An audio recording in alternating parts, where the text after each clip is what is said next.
Video எடுத்து விட்டேன். இப்ப என்ன செய்வ? சுகாஸ் அவர்கள் என்ன செய்கிறார் என்றால் வேலை செய்கிறார். என்ன வேலை? சுகாஸ் இன்னும் சுகாஸ் ஒரு அண்டா துணி இது பண்ணிட்டு வச்சிட்ட. ஐயோ பயமாக்குதே. கடைசி என்ன துவைக்க போட்டுருவியோ? துவைச்சிருவியா? சரி வா நான் துவைக்கிறவா. சுகாஸ் அவர்கள் வேலை செய்கிறார். பார்ப்போம் கரெக்டாக. எல்லா பென்சிலும் எடுத்து உடச்சி போட்டு வச்சுருங்க. எல்லா ரப்பரையும் பொறுக்கி போட்டு வச்சுருங்க. சரியா? இருக்கிறதெல்லாம் பொறுக்கி போட்டு வச்சிட்டிங்கன்னா நல்லா இருக்கு. கம்முன்னு இருப்பா. மூடி கொடுங்க. மூடி தாங்க. வாங்க போங்க சொல்லிடு. வாங்க போங்க.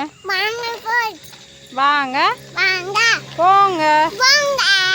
பாய்ங்க. பார்க்கலாம். சுகாஸ் குட்டி வந்து இப்போ துவைச்சிட்டு இருக்கிறாங்க. எவ்வளோ துணி துவைச்சி காய போட போகிறாங்க அப்படிங்கிறத நம்ம இந்த டாஸ்கில் பார்க்க போகிறோம். இன்னும் கொஞ்சம் நேரம் டைம் கொடுக்கலாம். அதுக்கப்புறமா பார்க்கலாம் இவங்க எவ்வளோ துணி துவைச்சிருக்காங்கன்னு. இப்போ 2 துணி துவைச்சிருக்காங்க. இன்னும் ஒரு அண்டா துணி வந்து ஊற வச்சுட்டாங்க. இருட்டு வேறு ஆயிடுச்சு. சளி பிடிச்சிக்கும் சுகாஸ் தண்ணியில் நுழைஞ்சா. செப்பல் போடுவா. ஈரக்காலம் நிற்காது தயவு செஞ்சு. வேண்டாம் செப்பல் போடு. இல்லைன்னா ரொம்ப இதாயிரு. பார்க்குறேன் கொஞ்ச நேரம் கழிச்சு வந்து பார்க்குறேன். நான் போய் சமையல் வேலையை செய்கிறேன்.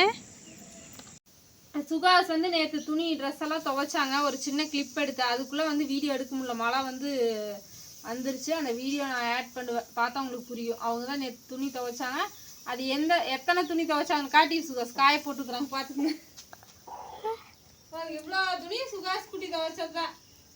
ஆராதனா குட்டியோட 2 யூனிஃபார்ம் செட்டு, சுகாஸோட 2 யூனிஃபார்ம் செட்டு கொண்டு வா.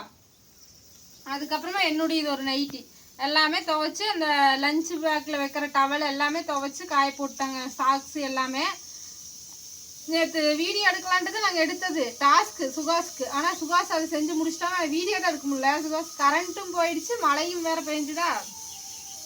அதனால் வீடியோ எடுக்க முடியல. அதனால தான் இப்போ எடுக்கிறேன். அப்படியே நனைஞ்சது. அப்படியே நனைஞ்சு விடிய மழை வந்து அது காயவே இல்லை. துளி கூட அப்படியே காஞ்சிட்டு இருக்குது. இப்போ தான் வெயிலில் போட வேண்டாம் யூனிஃபார்ம்னு சொல்லியிருந்தீங்க. நான் வெயிலில் வந்து போட மாட்டேன். கொஞ்ச நேரம் போட்டு அது லைட்டாக உடனே எடுத்து நிழல்ல போட்டுருவேன். ஏன்னா ரொம்ப மோடமாக இருக்கிறதுனால இங்கே பந்தலில் போட்டோம்னா முக்கவாசம் அடிக்குது. அந்த ட்ராயரெல்லாம் நல்லா காயறதில்ல. அதனால ஒரு 1/4 மணி நேரம் போட்டோம்னா ஒரு அளவுக்கு காஞ்சிருச்சுன்னா அப்புறம் எடுத்து போட்டுருவேன். ரொம்ப நேரம்லாம் போட மாட்டேன். ஏன்னா டெய்லி துவைக்கிறதுனே அது வெயிலையும் போட்டோம்னா அது வேலைக்காகாமல் போயிடும். அப்புறம் இன்னொன்று என்னமோ கமெண்டில் கேட்டிருந்தாங்க. கோவை சுதா ஹாய் சொல்லுங்க அப்படிங்கிறீங்க. குழந்தை பேர் ரிதன்யா சொல்லியிருந்தீங்க. நிறைய நான் போன வீடியோலேயே நான் சொல்லிட்டேன். ஆனால் நீங்கள் பார்க்கலையாட்டிருக்கு. வீடியோ பார்க்குற அனைவருக்குமே ஹாய். தப்பாக நினச்சிக்காதீங்க.